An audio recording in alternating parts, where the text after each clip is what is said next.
이 사건의 키맨 유동규 전 본부장이 오늘 자정에 구속 기한을 모두 채우고 1년 만에 풀려났습니다. 김용 부원장에게 타락 주신 거 맞습니까? 이재명 후보님 검찰은 구속 목적으로 8억 김용 부원장에게 제공하신 건가요? 검찰 압박 회유 있었어요? 받았나요? 한 말씀만 해주세요. 취재진의 질문에 아무런 답도 하지 않고 과거에 취재했을 때 쓰던 똑같은 모자와 그리고 이제 차를 타고 돌아간 유동규 전 본부장인데요. 1년 만에 구속 기한이 끝나서 풀려났습니다. 석방이 됐는데 그 유 전 본부장이 구속 만료를 앞두고 약 한 달 전부터 핵심적인 진술을 하기 시작했다는 게 검찰 안팎의 얘기인데 장혜채 평론가님, 최근에도 알려지기로는 변호사 참관 없이 본인이 직접 조사를 받겠다라고 유동규 전 본부장이 얘기를 했는데 이 심경의 변화를 저희가 어떻게 받아들이면 될까요? 일단 민주당에서는 이를 두고 검찰의 회유다, 조작이다라고 말도 안 되는 주장을 하고 있지만 이 역시 정상적인 수사의 한 과정이겠죠. 그리고 변호인 접견을 거부하고 이 검사를 단독으로 만나서 진술을 했다는 건 지금 유동규 전 본부장의 변호인 측을 유 전 본부장이 완전히 신뢰하고 있지 못하다는 말입니다. 그러니까 변호인이 나를 도와주는 조력자 역할을 하는 것이 아니라 어떻게 보면 내가 아닌 다른 누군가를 돕고 나를 감시하는 것 아닌가 하는 생각을 유동규 전 본부장이 했을 수 있기 때문에 변호인 접견을 거부하는 것으로 보여지고요. 제가 최근에 전해 들은 바로는 이재명 대표가 지금 공직선거법 허위사실 위반, 허위사실 공표 혐의로 기소가 되어 있잖아요. 그중에서 고 김문기 전 처장을 모른다고 했던 발언, 이 발언에 유동규 전 본부장이 충격을 많이 받았다고 해요. 그러니까 김문기 전 처장이 성남도시개발공사 소속 직원이었잖아요. 유동규 전 본부장도 성남도시개발공사 본부장이었습니다.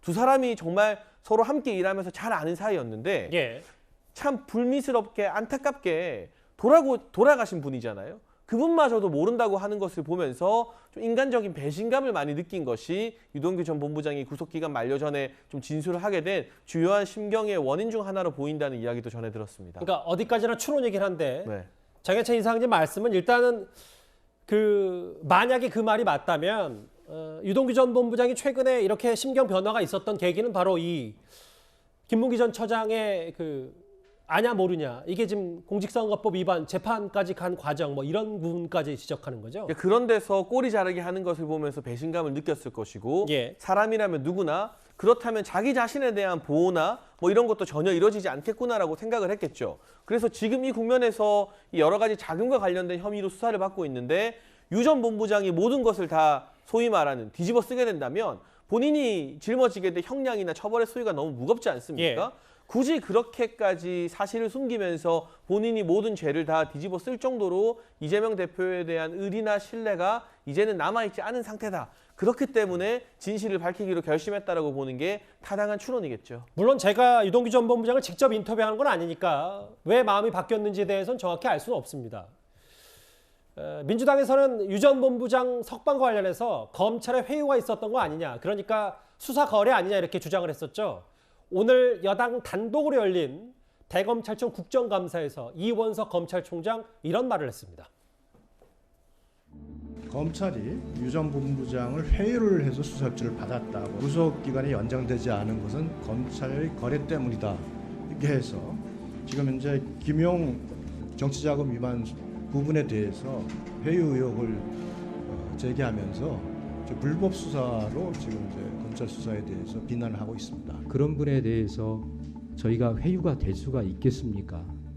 그리고 회유를 한다고 하면 오히려 구속을 시켜놓고 교정시설 안에 가둬놓고 회유를 하지, 법원에서 구속기간이 만료가 돼서 밖으로 나간 사람을 회유를 할 수 있겠습니까? 이분은 검거될 당시에도 본인의 핸드폰을 집어던지고 극단적인 선택까지 시도했던 사람입니다. 그런데 그 사람에 대해서 회유를 한다, 그게 있을 수가 있겠습니까? 검찰 얘기는 유 전 본부장이 회유가 되겠냐. 검거될 당시에도 기억하지만 그 영상도 있잖아요. 본인 휴대전화 던지고 극단적인 선택을 시도한 사람인데 회유가 가능하다고 보일지 의문스럽다. 오히려 이제 구속기간 만료로 출소함으로써 수사가 어려워진 거 잘 알고 있지 않느냐. 검찰 이렇게 얘기하고 있습니다. 우선은 부당한 회유나 협박이 있었다면은 그 유동규 씨가 새벽에 저기 출소를 하자마자 뭐 기자회견해서 폭로했을 수도 있지 않습니까? 그런 일은 없었죠. 오히려 지금 검찰에서 우려하는 거는 일단 이제 유동규 씨가 석방이 돼서 나오면은 아무래도 정진상, 김용, 뭐 이재명 대표 다 친분이 있지 않습니까?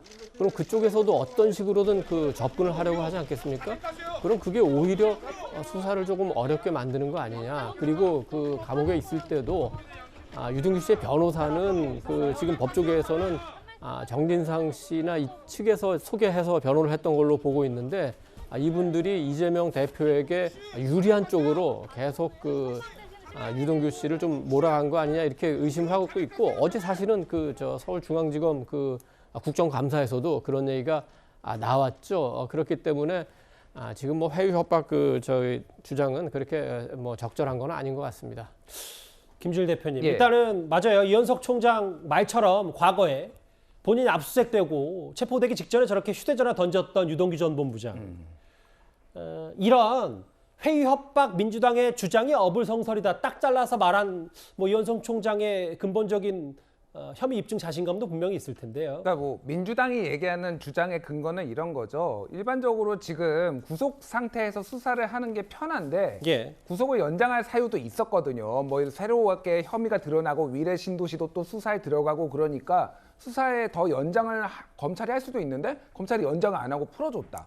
이게 그러면 뭔가 이제 딜이 있었던 거 뭔가 아니냐. 소극적이지 않냐. 구속 기간 연장이 그 말씀하시는 거죠? 구속 기간 연장에 검찰이 소극적이었다라는 건데 이제 민주당에서는 이제 회유가 있었던 거 아니냐 얘기를 하는데 이제 가장 결정적으로 민주당의 그 회유 얘기를 하시는 분들의 이제 주장의 맹점은 뭐냐면은 정확히는 김의겸 의원이 얘기 먼저 했죠. 뭐 예. 김의겸 의원이 얘기를 했고 그 다음에 뭐 서른 의원도 비슷한 취지의 회유가 있었던 건 아니냐. 그래서 회유가 있어서 이거가 조작인 거냐, 아예 조작으로 한 것이냐, 아니면은 회유가 있어서 다물던 입을 열게 한 것이냐, 이거는 완전히 천지 차이거든요. 근데 민주당 쪽에서는 이거를 조작이라고는 회유가 있었다라고 주장을 하지만 조작이라고는 얘기를 못 하고 있어요. 그러니까 이 부분에 있어서는 민주당 의원들도 자신감이 없는 거예요. 이거 자체가. 그러니까 그 말씀은 회유를 했던 뭐 본인이 얘기했던 그 사실 관계는 뭐 불변하니까 조작이라고 민주당이 주장할 수 없다 이 말씀하시는 거죠? 그러니까 뭐 지금은 알 수 없는데 예. 그렇게 조작이라고 주장을 할 만한 근거를 못 찾았다라는 거예요. 그러니까 회유로 해서 이게 조작이다라까지 이어지지 못하라는 거니까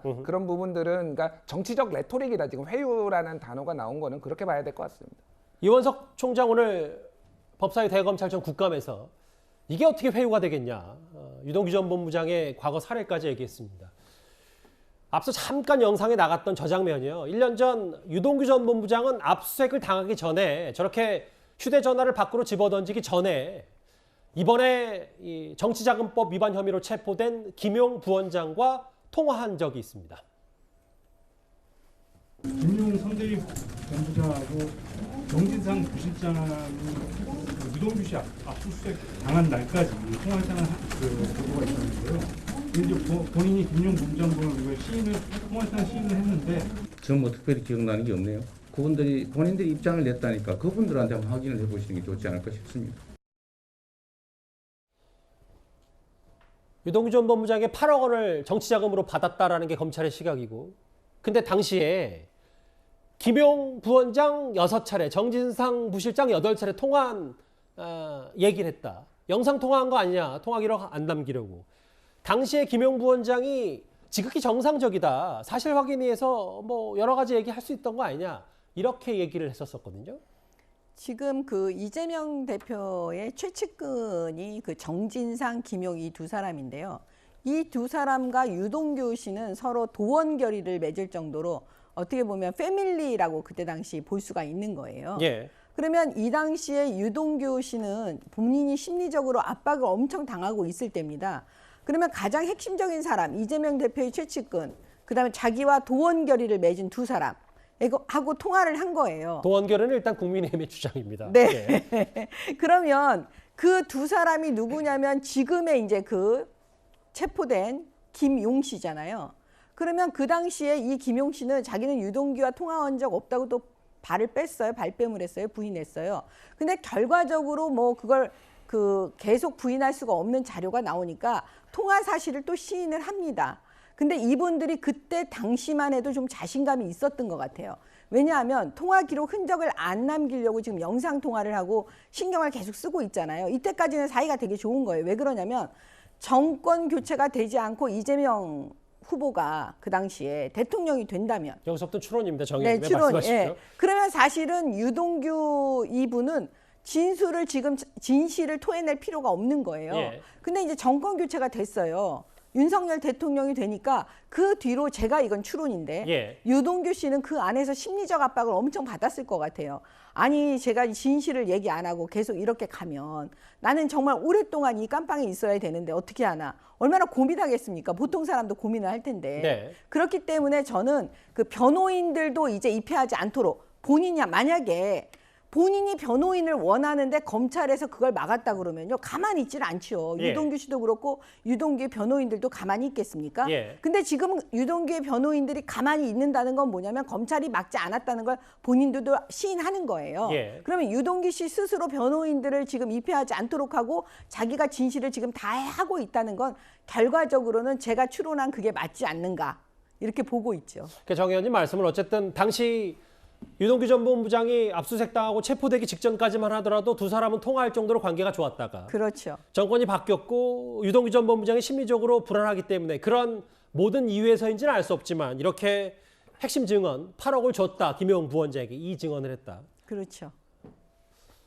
뭐 검찰 나중에 수사 결과 재판 결과도 봐야 될 텐데 만약에 뭐 재판까지 간다면 장현치 평론가님 그런데 지금 어쨌든 키맨은 다시 유동규 전 본부장이 됐고 근데 유 전 본부장에 대해서 국민의힘 일부 의원들은 신변보호 요청을 해야 되는 거 아니냐. 아직 뭐 검찰에 따르면 유 전 본부장이 신변보호 요청을 했다는 얘기는 안 들려오고 있는데 왜냐하면 유상범 의원의 얘기는 이재명 대표 관련 의혹 사건의 관계인들이 줄줄이 다 안타까운 사망에 이르렀기 때문에 신변보호를 해야 된다라는 일부 얘기도 있습니다. 어떻게 받아들이세요? 그러니까 지금 이재명 대표와 관련된 의혹에서 참고인 내지는 관련인으로 이 사실은 주요 수사 대상 또는 조사 대상이 되어야 하는 분들 4분이 돌아가셨습니다. 그중에는 석연치 않은 죽음도 있는 것 같고요. 안타깝게 스스로 이 극단적인 선택을 하신 분들도 있죠. 한 명의 정치인과 관련된 사건에서 이렇게 많은 사망자가 나온 경우가 민주화 이후 대한민국에 또 있는지 잘 모르겠습니다. 그렇기 때문에 신변 보호 조치가 필요하다는 국민의힘 정치인들의 주장은 단순한 정치적 레토릭이 아니라 실제로 유동규 전 본부장을 보호하기 위한 그리고 이 수사의 진실 규명이 막히는 것을 방지하기 위한 당연한 주장이라는 생각이 들고요. 아마 유동규 전 본부장 경제적인 어려움도 있을 것이고 여러 가지 심경의 어려움이 있겠죠. 또 지금 굉장히 떠들썩한 보도를 통해서 유동규 전 본부장이 주요한 진술을 했다. 소위 말하는 폭탄 발언을 했다는 게 알려졌잖아요. 이렇게 되면 이재명 대표 주변에 있는 사람들이 끊임없이 회유나 오히려 협박을 검찰이 아니라 이재명 대표 주변 사람들이 할 가능성이 저는 더 많다고 봅니다. 이건 어디까지나 가능성이고 추론입니다. 네, 그런데 실제로요. 압수수색 당하기 그 전날까지 김용과 정진상이라는 이재명 대표의 양대 측근들이 유동규 전 본부장에게 수차례 또는 10차례 이상 전화를 한 게 드러나지 않았습니까? 뭐가 무서운지 전화 기록 안 남기려고 영상통화까지 했다고 하는데 이런 전례가 있기 때문에 또 누가 유동규 전 본부장에게 10차례 이상 전화를 하면서 압박을 가할지 전혀 모르고 구체적으로 뭔가 회유나 협박을 하지 않더라도 유동규 전 본부장 입장에서는 지금 이 전 대표 측 측근들의 전화를 받는 것만으로도 상당한 심적 부담이 될 겁니다.